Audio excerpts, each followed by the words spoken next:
Si nous pouvions d'un seul coup d'œil intérieur voir tout ce qu'il y a de bonté, de miséricorde dans les desseins de Dieu sur chacun de nous, même dans ce que nous appelons disgrâce, chagrin, affliction, notre bonheur serait de nous jeter entre les bras de la divine volonté, avec l'abandon d'un jeune enfant qui se jette dans les bras de sa mère. Nous agirions en toutes choses dans l'intention de plaire à Dieu. Et puis, nous nous tiendrons dans un seul repos, bien persuadés que Dieu est notre Père, et qu'il désire notre salut plus que nous le désirons nous-mêmes. Les grands moyens d'établir en nous le règne admirable de Jésus sont précisément l'esprit d'oraison continuelle et la paix de l'âme.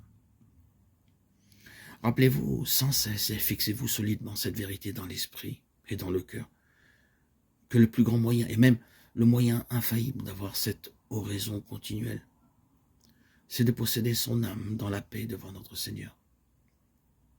Faites bien attention à cette parole. Posséder son âme dans la paix. C'est un terme employé par notre divin maître. Il faut que votre âme soit toujours renfermée en elle-même, ou plutôt en Jésus, demeurant en elle. Non pas emprisonnée et comme enfermée sous un verrou de fer, mais par un doux repos, retenu en Jésus, qui la tient entre ses bras. L'effort et la contention resserrent l'âme, mais un doux repos, une manière d'agir paisible, une action intérieure posée, mesurée et tranquille, la dilate. Notre âme, secouée et remuée par ses propres puissances, tournée et retournée à droite et à gauche, ne peut plus se laisser aller à l'Esprit de Dieu. L'âme trouverait sa force, sa richesse et toute sa perfection en l'Esprit de notre Seigneur si elle voulait seulement s'abandonner à sa conduite. Mais parce qu'elle le quitte et veut agir par elle-même et en elle-même, elle ne trouve en soi que le trouble, la misère et l'incapacité la plus profonde. On doit viser à cette paix, à cette modération intérieure, dans la vue de ne plus vivre qu'en Dieu et par Dieu, en toute douceur et soumission, et tâchant de faire continuellement abstraction de soi-même. Il faut s'oublier pour tourner continuellement son âme vers Dieu et la laisser doucement et paisiblement devant lui. Il faut porter notre confiance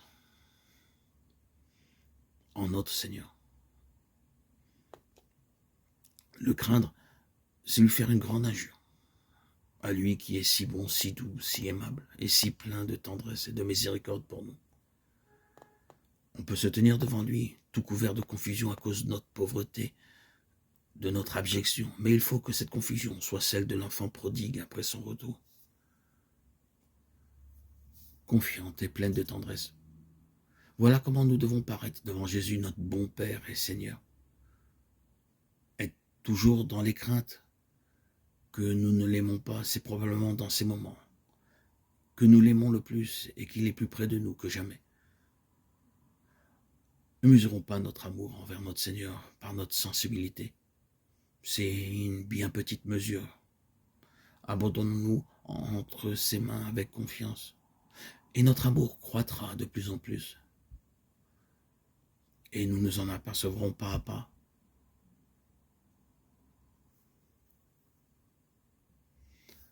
Dans notre démarche lente, patiente, qui est nécessaire, bien sûr, que le Seigneur nous aime, notre sensibilité sera plus grande, plus épanouie, à goûter l'amour